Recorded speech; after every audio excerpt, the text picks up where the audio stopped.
There is growing interest in where our food comes from and how it's grown. More people are going to the restaurant or grocery store and asking the question, what is the ethical choice? I'm Charlie Arnott with the Center for Food Integrity, and I'd like to spend the next few minutes examining that important question.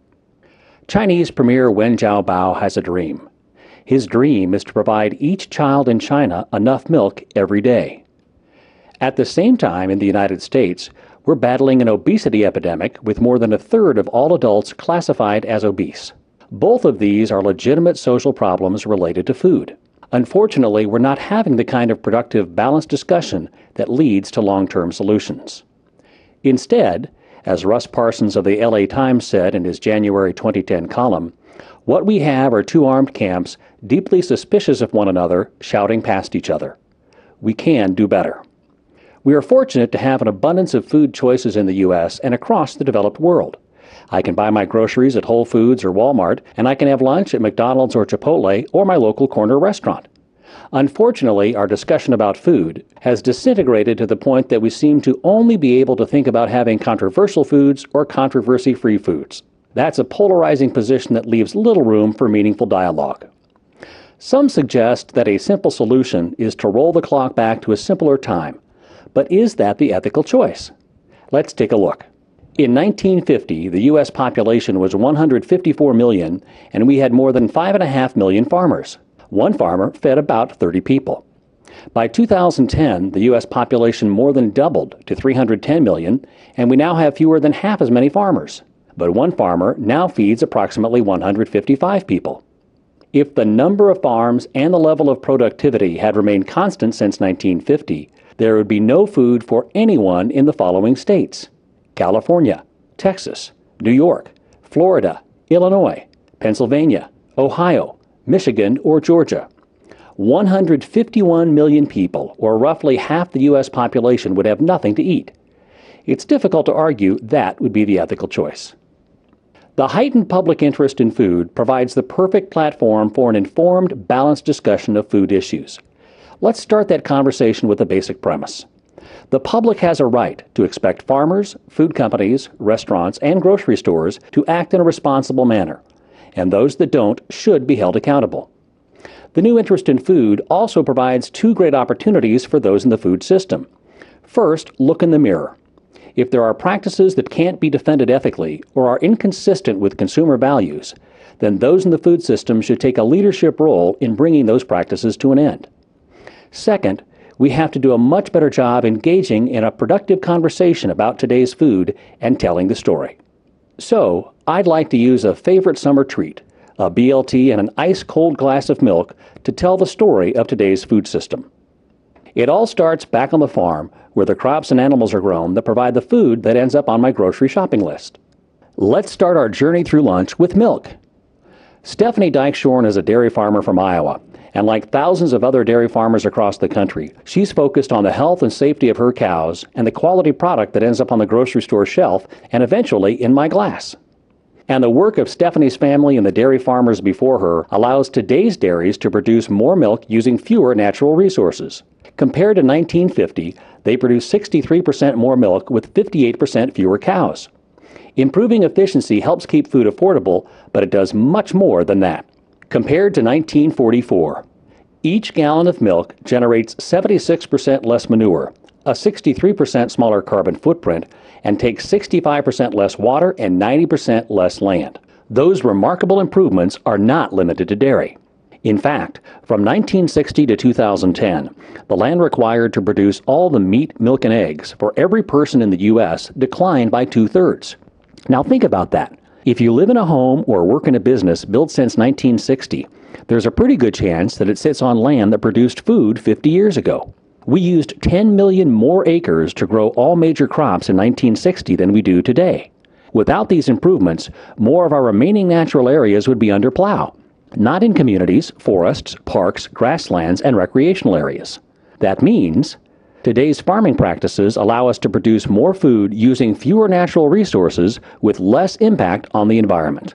Now, back to the BLT and its wonderful combination of flavors. It all starts with crisp, smoky bacon. Kenny Brinker from Missouri is one of thousands of hog farmers who pride themselves on supplying safe, nutritious, affordable food. Compared to 1950, the U.S. produces 176% more pork per sow with 44% fewer sows. That means every package of bacon you take off the shelf today took less land, less water, and has a smaller environmental footprint than the package in 1950. Corn. It's a primary ingredient in livestock and poultry feeds across the country and in many other food products as well. Kurt Stiefvater is a South Dakota corn farmer who knows that his care of the land provides a legacy that he can pass down to his daughters or others so they can keep producing food for people all around the world. Today, we produce 333% more corn on 11% more acres compared to 1950. Again, more bushels with fewer resources and improved environmental performance. Lettuce and tomatoes provide the crisp, refreshing flavor that's a perfect complement to bacon in a BLT. One of the great pleasures of summer is picking tomatoes from your own garden. But when you can't do that, you can rely on vegetable farmers like Jason Ruhlig of Michigan, who loves being able to supply his state with healthy, fresh, and safe vegetables. When the weather turns cold in the Midwest, we can rely on farmers in warmer states like California and Florida to provide our produce. In Monterey County, California, they grow lettuce. And they do it very well. Compared to 1950, they have 12 times the production on 2.5 times the land. Better seeds and improved farming practices make it possible. Yolo County, California is known for tomatoes. They have 8 times the production they did in 1950 on only 3 times the land. Mayonnaise adds the rich, creamy texture and great taste to make the BLT a summer classic. And you can't make mayonnaise without oil and eggs. Eggs are one of the primary ingredients in a number of food products like mayonnaise. Harry Herbrook and his family have been producing eggs for generations on their farm in Michigan, and they want their customers to know how much care is given to each dozen eggs. Like the rest of agriculture, egg farmers now produce more using less. Compared to 1950, they produce 53% more eggs with 3% fewer hens. Who knew soybeans would be in my BLT? Soybean oil is used in food products like mayonnaise, and the meal is used in livestock feed. Vicki Coughlin and her family in Wisconsin grow soybeans, and she's proud that their farm is going to be providing food for a growing global population. Compared to 1950, soybean farmers grow 11 times more beans on 5 times the land. Bread. You can't have a good BLT without toasted bread. I have a recipe from a late uncle that's become a family favorite, and the primary ingredients come from wheat. Chet Ettinger is a South Dakota wheat farmer that gets a good feeling growing food, fuel, and fiber for others on his farm. Compared to 1950, we produce 69% more wheat on 6% fewer acres. Now, surely these remarkable improvements in productivity mean we can meet the world's growing global demand for food, right? Unfortunately, we're not even close to meeting the growing demand, and we have record-high food insecurity in the U.S. and growing challenges around the world. 14.7% of U.S. households were food insecure at some point in 2009, the highest recorded rate since the first national survey in 1995. Between 2007 and 2009, the number of U.S. households seeking emergency food from pantries rose 44%. And nearly 2/3 of the 30 million children who participate in the National School Lunch Program receive free or reduced price meals. We have record high food insecurity despite the fact that we spend a smaller percentage of our disposable income on food than any other country. Only a century ago, we spent half our income on food. The U.S. economy is struggling today. Can you imagine what it would be like if we still spent half our income on food? Yet there is much more to be done. Every day, 11 million people in the U.S. and 1 billion around the world go to bed without enough food. And by mid-century, the Earth will be home to 3 billion more people. Let's break that number down to put it into context. 3 billion people by 2050 means we're adding more than 75 million to the planet every year, or roughly the population of Iran. It's the equivalent of adding another Los Angeles and Chicago to the planet every single month. We're adding more than 200,000 every day, or another Philadelphia every week. That means we have to double food production by 2050. So how do we make that happen? How do we close the gap between what we produce today and what we need by 2050? According to Norman Borlaug, the father of the Green Revolution, we have the technology to feed 10 billion people sustainably. The question is whether farmers and ranchers will be permitted to use it. The World Wildlife Fund supports increasing productivity on the land already being farmed. Jason Clay of WWF says we'll have to double the number of calories produced on the same amount of land we use today if we want to protect biodiversity and our ecosystems. You've heard about some of the remarkable improvements we've made in productivity since 1950. We're currently increasing agriculture productivity at 1.4% per year. Not bad, but not nearly enough. If we're going to double food production and freeze agriculture's environmental footprint, we need to increase the rate of productivity by 25% to 1.75% per year, and the greatest improvement needs to take place in the next 2 decades to keep pace with the rapidly growing demand.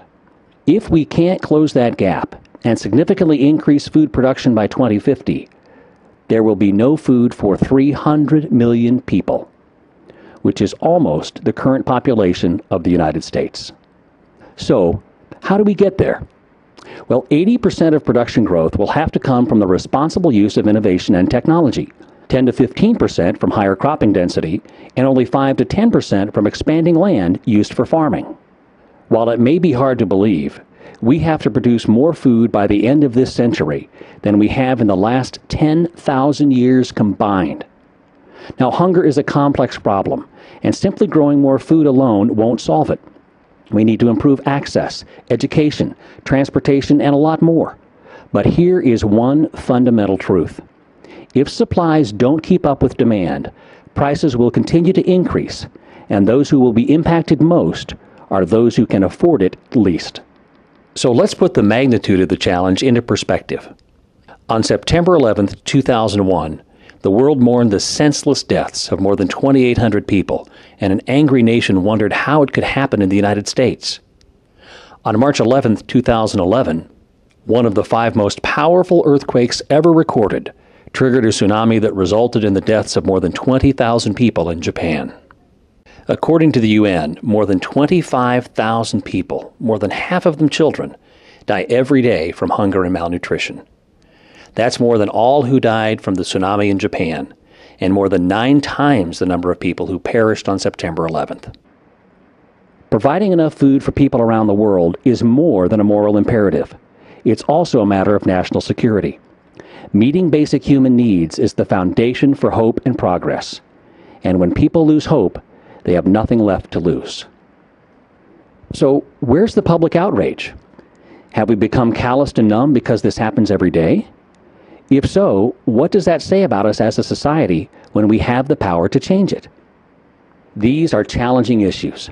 We all want to do the right thing, but it's not always easy to know what's right when it comes to food. How can you be better prepared to answer the question, what is the ethical choice? There are 3 things that each of us can do to answer that question. Engage others in an informed dialogue about food issues and the need to produce more using less. Supporting food choice encourages a greater understanding that safe, nutritious, and affordable food can come from a variety of different types of farms and production systems. Encourage greater balance in both our discussion of food issues and our food choices. A balanced diet that includes a variety of foods is a sound strategy for good nutrition. Affordable food makes food choice and balance possible, and regardless of the food you choose, you have the right to expect everyone in the food system to act responsibly. Learn more about your food and understand the consequences of policy and market decisions. Celebrate the choices you make for you and your family, but consider the consequences of broader policy or market decisions that could limit our ability to grow more food. Decisions that limit our ability to grow more food will result in increased hunger in the U.S. and around the world, not just today, but for future generations. Finally, support responsible food production systems that allow us to grow the food we need using fewer resources to meet the growing global demand for food. Farmers all around the world are some of the most creative and resourceful people on the planet. If we give them the tools and the opportunity, they will find a way to meet the incredible demand for safe, nutritious, affordable food. And that's the ethical choice for people, animals, and the planet. I'm Charlie Arnott with the Center for Food Integrity. If you'd like to learn more about who we are and what we do, visit foodintegrity.org.